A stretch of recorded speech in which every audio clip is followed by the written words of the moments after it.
Assalamualaikum warahmatullahi wabarakatuh. Saudara, kali ini saya dapat lagi tamu istimewa untuk berbagi wawasan, pandangan, pengetahuan buat kita semua. Beliau ini seorang Associate Professor di Western Sydney University, Sydney, Australia. Lebih dari 10 tahun menjadi akademisi di sana. Saya tahu betul beliau ini sangat concern dengan isu-isu sosial ekonomi dan ekonomi pembangunan. Nah, kebetulan salah satu isu besar yang kita hadapi adalah soal ketenagakerjaan dan soal daya saing serta soal deindustrialisasi. Ya.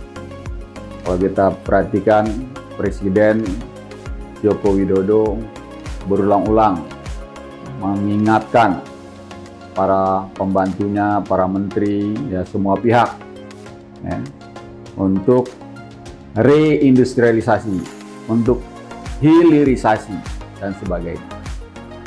Nah, ini jelas sedang menjadi tantangan bagi kita. Nah, kita sekarang bersama seorang tamu yang pas untuk kita minta sharing. Siapa beliau? Beliau adalah Profesor Zulfan Tajudin. Bung Zulfan, Assalamualaikum. Waalaikumsalam. Kita tos dulu kita. Oke, makasih udah. Makasih ya.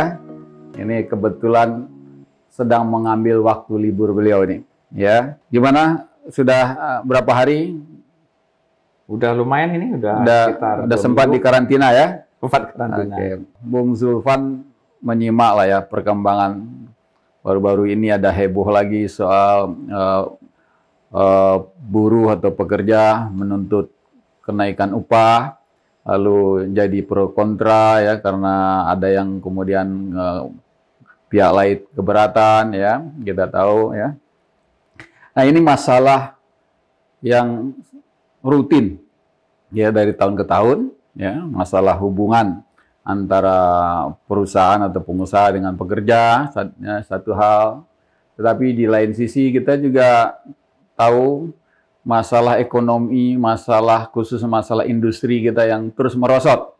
Ya daya saingnya, ya growth-nya dari tiap tahun ya, sehingga dia tidak membantu kenaikan PDB nasional. Jadi malah menyumbangnya negatif, menurunkan ya, membuat pertumbuhan ekonomi kita nggak bisa jauh dari atas 5% ya, karena share industri yang relatif masih besar, tetapi pertumbuhannya di bawah PDB itu sendiri ya. Nah, jadi ada masalah soal aspirasi pekerja, aspirasi pengusaha, dan ada masalah yang lebih ini lagi soal industri yang terus merosot. Kita ini masalah utamanya ini apa nih sebetulnya ini, Prof. Zulfan?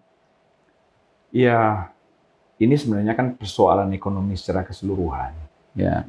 Jadi untuk kelas Indonesia yang baru bergerak dari lower middle income ke upper middle income atau masih sekitar itu, saya masih tetap berkeyakinan untuk sebuah negara besar itu cara untuk mengangkat perekonomian itu melalui industri. Memang industri ya. Suka atau tidak suka.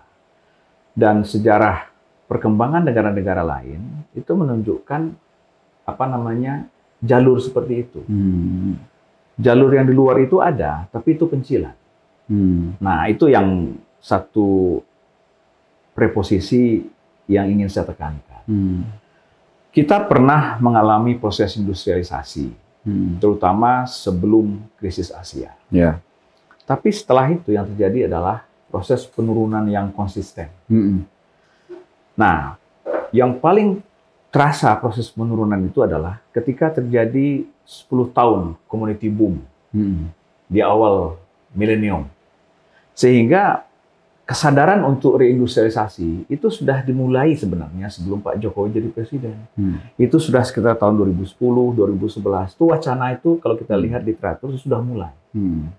Nah, proses penurunan deindustrialisasi itu sedikit melandai sebenarnya setelah 2014 itu. Perkembangan yang mengembirakan sebenarnya. Nah, sekarang pertanyaannya adalah apa yang diperlukan untuk membalikkan proses deindustrialisasi itu? Prasyaratnya kan Ya. banyak. Nah, itu dia. Apa itu ya? Ya, prasyaratnya itu yang sudah pasti adalah ini kan perlu kebijakan yang sesuai. Lalu ada dukungan infrastruktur, dukungan sektor ketenagakerjaan, dan iklim investasi. Nah, kembali ke iklim investasi, kita kan mengharapkan investasi baik dari investasi dalam negeri atau investasi dari luar negeri. Tapi dua hal yang mungkin kita lupa. Dua faktor utama yang diperlukan, yang sangat dilihat oleh orang mau berinvestasi adalah, yang pertama adalah kepastian hukum. Kepastian hukum. Itu yang pertama. Ya. Terus yang kedua, dukungan infrastruktur. Dan dua-duanya itu menuntut peran negara. Ya. Okay. Nah, mungkin itu apa kata kunci yang ingin saya sampaikan di sini. Tapi ini kalau kita biarkan, walaupun ada harapan ya sedikit ya, mulai melandai, tidak lagi sliding. Ya. Tapi kalau kita lihat beberapa negara yang akan jadi pemain utama, kita ini ya masih ada kemungkinan ketinggalan lagi. Ya, ada setelah China menjadi adidaya ekonomi, sekarang kita lihat Vietnam juga maju pesat, termasuk di bidang industri. Kemudian India, ya. Jadi posisi Indonesia ini masih sebetulnya dibayang-bayangi ancaman ketertinggalan. Nah, tapi kalau kita lihat ya saja kenapa China bisa bangkit, tapi oke lah sistem politiknya beda ya. Kalau kita lihat India kayaknya majunya cukup pesat itu, ya. Nah, di samping soal kepastian hukum, kemudian infrastruktur, mungkin kalau infrastruktur kita udah lumayan ya. Kepastian hukum mungkin yang perlu. Tapi yang lain soal SDM. Kalau kita lihat sejarahnya China, dia kirim puluhan ribu orang kembali jadi returnees. Lalu itulah yang diserap menjadi tenaga andalan di dalam maupun luar pemerintahan dan termasuk di industri ya. India saya lihat juga begitu, Vietnam juga begitu. Nah, persoalan SDM ini nampaknya harus menjadi salah satu isu penting juga ini. Bagaimana kalau dilihat dari pengalaman negara-negara lain dan kita sendiri, kebijakan kita sendiri selama ini? Iya, saya pikir itu satu variabel yang sangat penting. Tentu kita harus memahami sisi ketenagakerjaan Indonesia. Kalau kita lihat dari ketika sektor industri itu berkembang di tahun 80-an akhir 90-an, itu kan yang disebut dengan simple manufacturing, footloose industry, labor intensive. Nah, pada waktu itu kan memang keadaan ekonomi politik itu memungkinkan hak-hak buruh ditekan, lalu kita bisa menawarkan upah buruh yang sangat kompetitif. Tapi Indonesia setelah tahun 2000 kan berubah. Aspirasi meningkat, persaingan meningkat dari Vietnam misalnya, dari Bangladesh. Sehingga yang dulu sektor industri yang Indonesia menguasai di tahun 90-an awal 80-an akhir, mereka lebih untung ke Vietnam, lebih untung ke Bangladesh. Nah, artinya apa? Kita jangan bersaing di situ lagi. Atau kita diversifikasi bersaingnya. Kita harus bergeser ke industri yang nilai tambahnya lebih tinggi, tuntutan tenaga kerjanya lebih skillful, nilai tambahnya lebih tinggi, dan tentu mereka return terhadap tenaga kerja juga harus lebih tinggi, sehingga kita bergerak ke ekonomi dengan nilai tambah yang lebih tinggi. Artinya apa? Kita suka atau tidak suka, kita harus naik kelas. Dari Indonesia di awal tahun 90-an. Nah, persoalannya mungkin di sini yang tersendat. Terhalangi sedikit, bukan sedikit, mungkin banyak, oleh periode commodity boom itu tadi. Nah, kemudian krisis Asia, kemudian commodity boom, berarti kita baru berbicara bagaimana kita merevitalisasi itu sejak tahun 2011-2012. Nah, kalau infrastruktur gencar baru 2014, berarti kita potong lagi misalnya. Ini mungkin meneruskan ini, tapi kalau arahnya, mungkin arahnya sudah mengembirakan menurut saya. Misalnya, mengaitkan sektor industri dengan endowment sumber daya alam. Nah, kalau endowment sumber daya alam itu kan comparative advantage. Tapi kalau tidak dimasukkan industrialisasi atau hilirisasi, dia berhenti di comparative advantage, yang pada akhirnya kita tuh akan jadi rugi. Jadi comparative advantage itu tidak bisa diterima sebagai face value, dia harus ditambahkan dengan semangat untuk menambahkan nilai tambah, mengkeep nilai tambah sebanyak mungkin di dalam negeri sebelum dia dilepas. Nah, dari kalau saya mengikuti selayang pandang soal nikel, soal industri hilirisasi dari nikel dan segala macam, mineral, batu bara, upaya untuk menangkap nilai tambah di dalam negeri, hilirisasi, dan sedikit katakanlah bermain dengan situasi perdagangan internasional, mungkin secara umum saya ingin mengatakan itu steps in the right direction. Memang harus begitu. Ya harapannya ya itu akan berdampak secara jangka panjang. Jadi artinya apa? Polisi reindustrialisasi itu tidak bisa dilihat dari polisi 5 tahunan. Dia harus sebuah polisi yang konsisten, jangka panjang, punya arah jangka panjang yang dikawal secara ketat. Kalau 5 tahunan bisa wassalam. Tapi kan memang selama ini, dan nggak hanya baru-baru ini, tapi sejak zaman Orde Baru pun, komoditi itu menggoda dan menghina bobok kan, yang membuat orang lupa yang jangka panjang, yaitu industri itu tadi, gitu. Menjaga itu ya, konsistensi tadi kata kunci itu ya. Untuk industri yang berbasis sumber daya alam, yang memanfaatkan sumber daya alam dan memberikan nilai tambah pada sumber daya alam itu. Dan itu kebetulan itu masih salah satu keunggulan kita kan dibanding dengan beberapa negara yang lain tadi, termasuk India, Vietnam yang ya. Betul. Dalam hal sumber daya alam. Ya, jadi industrialisasi itu harus memahami karakteristik sumber daya alam, karakteristik tenaga kerja, dan karakteristik lain. Kan Indonesia ini kan beragam. Jadi memang tidak bisa kita perlakukan sebagai sebuah entitas yang homogen. Tentu yang berbasis sumber daya alam tentu sulit melihatnya di Jawa kan. Nah, memang di daerah-daerah yang memang sumber daya alamnya kuat, misalnya nikel di Sulawesi, batu bara di Kalimantan misalnya. Kalau Jawa itu lain lagi. Kalau Jawa itu harusnya naik kelas dari labor intensif kepada industri yang skillnya lebih tinggi, produktivitas lebih tinggi, dan kesejahteraan lebih tinggi. Tapi kalau bicara peluang, mestinya Indonesia itu peluangnya setidak-tidaknya sama lah ya, dengan China, bahkan dengan India, dengan Vietnam ya. Artinya kalau ukurannya pertumbuhan PDB mestinya bisa seperti India. India kekayaan alamnya nggak sekaya kita. Vietnam saya rasa juga begitu. Tapi kan mereka tumbuh spektakuler hampir 30 tahun itu. Nah, Indonesia belum juga bisa melakukan hal yang sama. Tapi bicara peluang, sebetulnya Indonesia lebih berpeluang kan? Tapi satu hal yang perlu kita cerita tentang India. India itu memiliki sektor pendidikan tinggi yang kuat.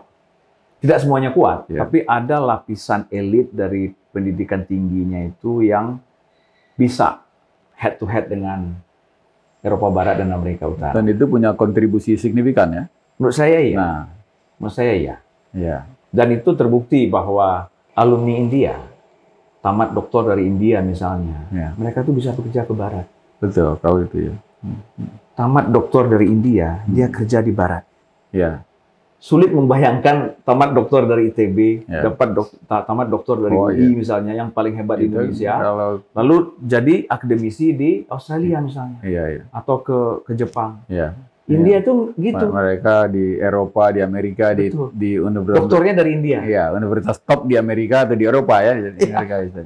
Itu luar biasa, saya juga baru nyadar itu. Tapi satu lagi terkait dengan industrialisasi, pembangunan zona industri atau semacam Silicon Valley ini jalan tuh ya, India itu kan, dan sampai kemudian menghasilkan produksi dan meningkatkan secara signifikan pendapatan ekspornya mereka kan itu yang kita yang belum masuk ke sana, belum mencapai ke itu. Ini berkaitan kan dengan tadi SDM mereka yang dari kelas tertentu itu disiapkan kan begitu ya. Boleh juga lah kita jadikan sebagai referensi kan India itu untuk melihat apa yang harus kita lakukan. Kalau menarik pelajaran itu kan kita ngambil pelajaran dari semuanya. Ada yang bisa dipelajari dari India, dari Taiwan, dari Vietnam. Tentu kita menarik pelajaran itu bukan gelondongan kan, tapi selektif kan. Ada mereka yang lebih baik dari kita, ada mungkin mereka yang juga tidak sebaik kita. Tapi bisa nggak itu kita ambil yang jelas-jelas relevan dan punya kontribusi signifikan dari beberapa negara itu yang kita selama ini nggak serius menggarapnya. Mungkin itu tantangan dari studi-studi pembangunan dan studi kebijakan untuk kita. Jadi mungkin belajar dari pengalaman India, Taiwan, China, Vietnam, itu mungkin lebih dekat ke kita daripada kita melihat pengalaman katakanlah Jepang 75 atau 100 tahun yang lalu misalnya. Terlalu jauh jadinya, apalagi Eropa tuh 150 tahun yang lalu misalnya. Jadi nggak usah jauh-jauh ya, pelajari aja bagaimana proses pertumbuhannya China, kemudian India, Vietnam, gitu ya, yang dekat Taiwan, gitu. Mungkin itu lebih dekat. Itu lebih dekat. Jadi kita perlu belajar yang dekat-dekat aja sebetulnya, karena banyak pelajaran dari yang dekat-dekat juga nggak kita perhatikan, nggak kita petik. Nah kemarin baru-baru ini pemerintah, Presiden mencanangkan satu kawasan industri yang akan dijadikan kawasan industri hijau di Indonesia, yaitu di Kalimantan Utara. Gitu. Ini kan satu secara niat kan sudah bagus ini, tapi yang seperti ini sebetulnya juga sudah sering dari dulu, gitu ya. Nah, apa yang harus kita jaga supaya niat baik ini, ya, tiap niat baik ini bisa direalisasikan.